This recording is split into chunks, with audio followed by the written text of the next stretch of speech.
They're scared. Guys are scared. The reason why men are withdrawn is because women are the new men. Next man literally has to kiss the ground I walk on. Sit down.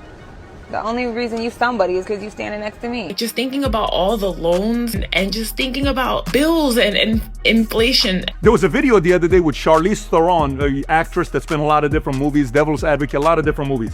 This is supposed to be one of the most beautiful women in the world. Patrick Bet David told men to stop being scared and start dating. But, he forgot to mention what they're actually walking into. I've got the receipts right here. And after you see this, you tell me if you'd sign up. Now, I've got respect for PBD. He's built an empire. He's got a family. He's gotten married. But that also means he may be a little too removed from what's actually going on and what we're navigating in 2026. Let's watch what he said, and I'll show you exactly what he left out. Massive epidemic going on with young men, Gen Z specifically. 60% of them under 30 are not even dating. By the way, 62% of them are not even wanting to date. Gen Z men. This is a high of 2019 when it was 51%. So even though they're getting older, the older they get, they're like, I'm not even interested in dating. Why not? Do you know what the average cost of a date is for Gen Z today? When they go out, $205. Who's expected to pay for it? Of course, men. Millennials' average cost for dinner is $252. Gen Z is $205. The national average is $189.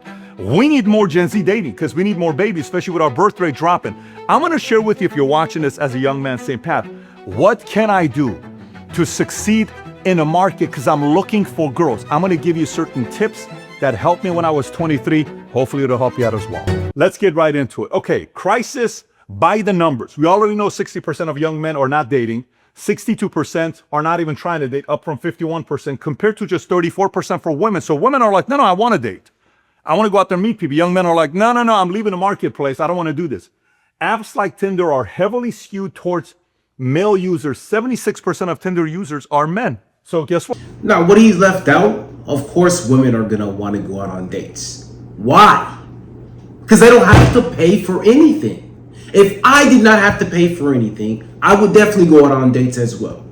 Now, furthermore, the reason why men are withdrawn is because we have social media. And what's being shown to us on social media is that women are the new men, pretty much. They want men to worship the ground that they walk on. They want men to stay at home and cook and clean and take care of the kids. They want men to do these things for them and also let them have their autonomy and let them do whatever they want as well.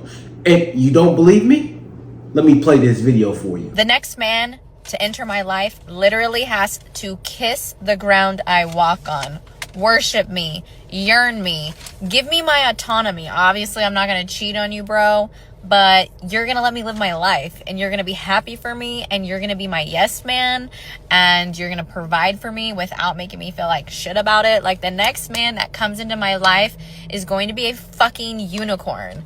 And if that doesn't ever happen, then I don't want to be with anybody else because I'm going to be so freaking picky and so particular with who I date and who I give my mind and energy and body to. You are literally going to have to make me want you so bad. And you are going to have to make my life so much better than what I can provide for myself. If you can't do that, I don't want nothing to do with you. If you cannot make my life better than what it is right now with me and my kids, I'm providing for myself and providing happiness and love and calmness and peace in my life. If you cannot do that, I don't want anything to do with you. So, what are we hearing here? We're hearing that you have to go above and beyond the level that she's already at. So if she's here, you have to go here.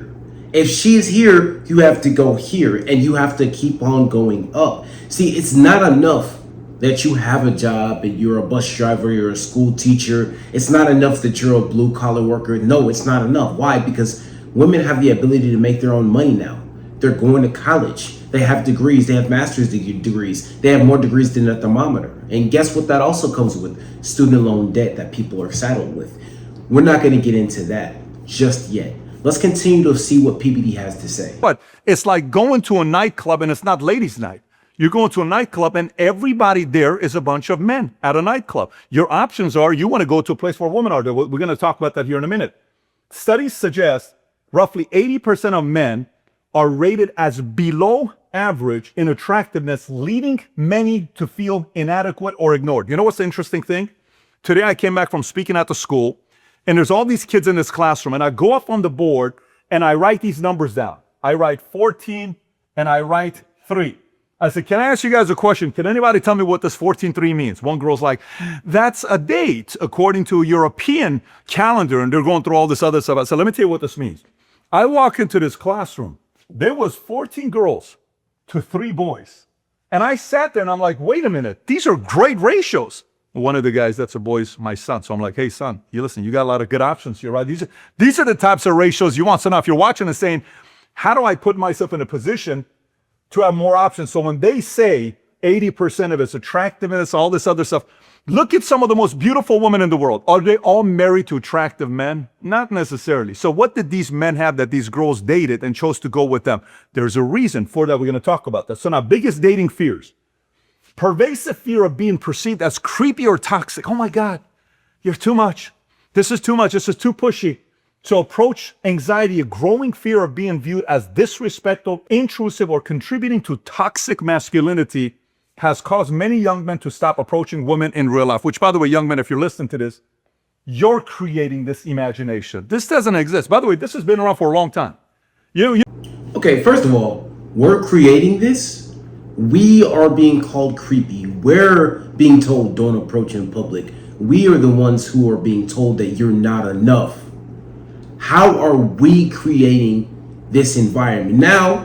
Now to be fair, because Gen Z and I believe part of the millennials did not participate in college graduation, high school graduation, middle school graduation, so on and so forth due to COVID. So I definitely agree. I think people are more introverted now, but also at the same time, when has just walking up to people and talking to them ever been something that has been ingrained into our culture? I think that this is something new. Whenever I'm faced with an opportunity like that, unless she's showing high interest or I'm in an environment to where I can go out and talk to people, why would I go out and do that? Now, let me address a previous point as well. He said he came back and he was talking to some kids in the classroom, and there was a ratio of 14 girls to 3 boys. One of the boys was his son.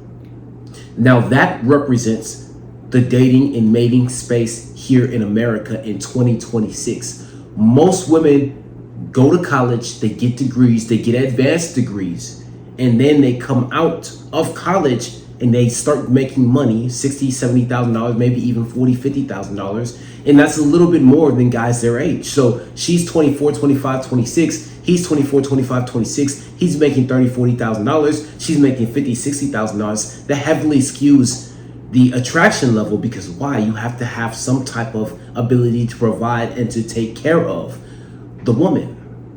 Now, what else is she coming out of college with? Debt. This woman is going to talk about it here. This is going to be important. Listen to this.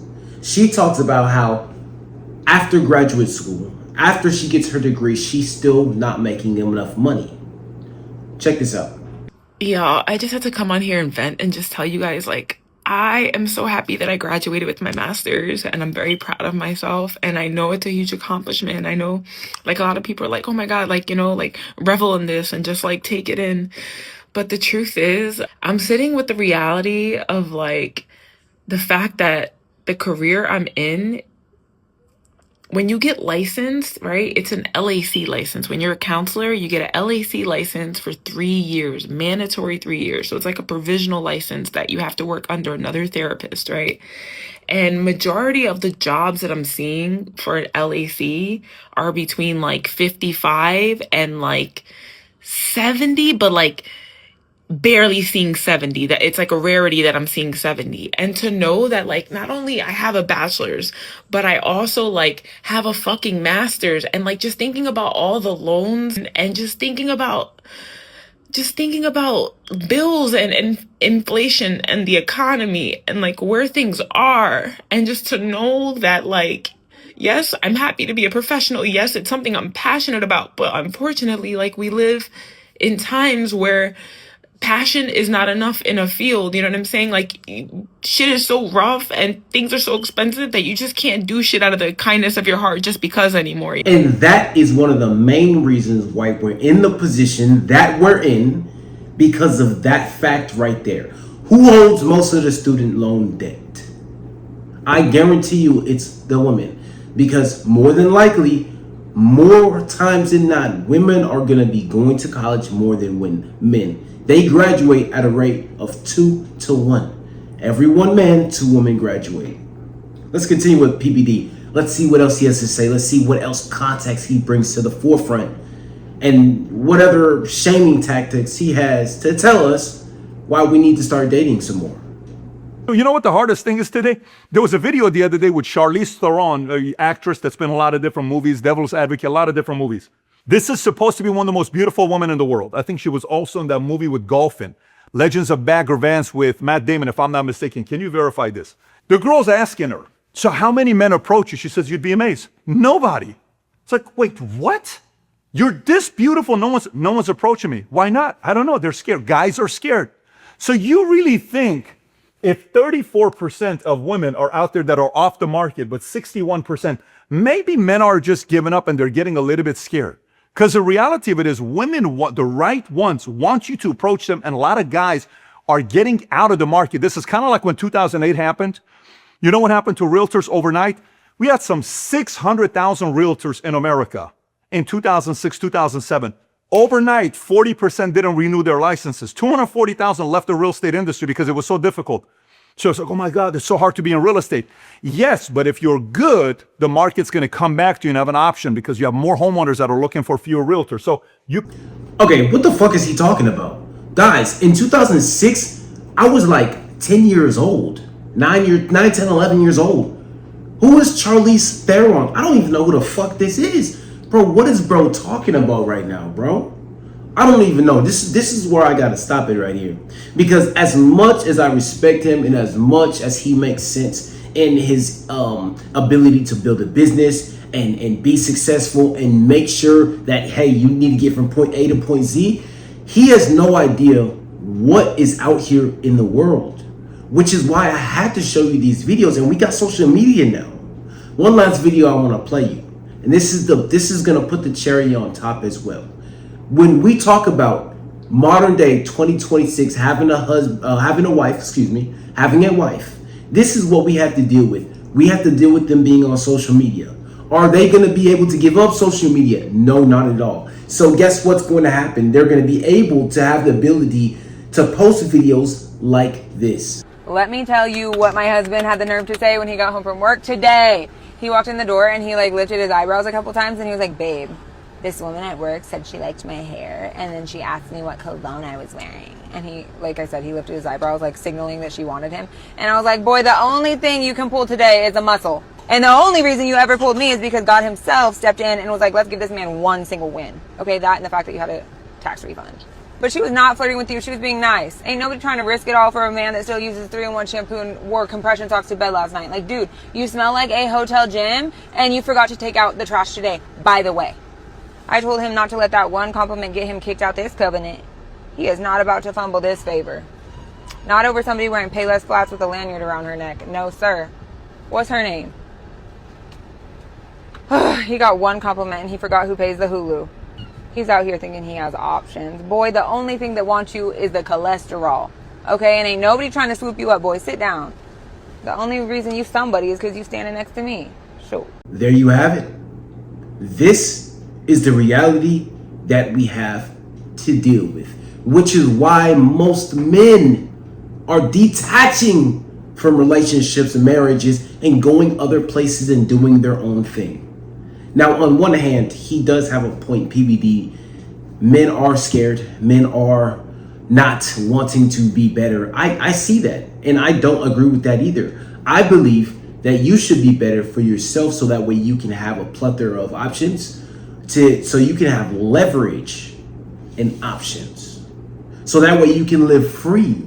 Because without leverage and options, without that money factor, you can't live free. You can't choose your life. You can't have the abundance mentality that you need to have, which is why we need to dedicate ourselves to being not only free agents, but bettering ourselves 24/7. Now, I see a lot of people that don't want to do this. I don't understand that either. If you don't want to better yourself, but yet you're still complaining about how these women need to do X, Y, and Z, well, you're the problem. You're the problem. Now, the people I hang out with, we're pretty successful. We want things in life. We're striving to be better in life. So guess what? This is never a question on the women need to do this, the women need to do that. It's a question of how are we going to get to that next level? How long is this going to take? What are our investments look like? What are we going to do in the next 5 years that's going to get us to that very next level? These are the kind of conversations that we're having. The guys outside, what Patrick Bet-David's talking about, are the guys who are not trying to go anywhere in life. The guys who are just sitting at home playing video games and fucking beating their dicks all the time. Pause. Those type of people have no hope. And I don't want any hope for these people. But for these other people who are genuinely hard workers, pretty much the top 20%, we're just not there yet. These are the things that we have to do. But also these are the factors that we're dealing with as well. So when we talk about why people are retracting from the dating scene, especially Gen Z, I'm the oldest Gen Z there, by the way, it's because of these factors right here. We don't have to deal with these things. We don't want to deal with them. And so when we do, if we do decide to get married, we start seeing videos on our timeline like this, like I just played. We start seeing videos like that first woman. You need to worship the ground that I walk on. I'm going to do this, this, and this. I'm going to have my autonomy. Well, it doesn't sound like you want to be a wife. It doesn't sound like you. And then you have this girl who has all these degrees, more degrees than a goddamn thermometer, talking about hey, look, I'm making $60,000, $70,000 a year, but I have so much in student loan debt. Now I'm thinking about the economy. That's a lot to deal with. And when we have to choose to deal with that, or hey, let's do things our way, get a little bit better, and then we can have our choice of who we want to deal with. We're going to choose the latter instead of the former every single time, and you should too. What are your thoughts on this subject matter? Am I right? Am I wrong? Do you agree with Patrick Bet-David, or do you think he left some stuff out? Let me know down in the comment section below, and we'll talk about it some more. Love you. I appreciate you. I'll talk to you guys later. Peace.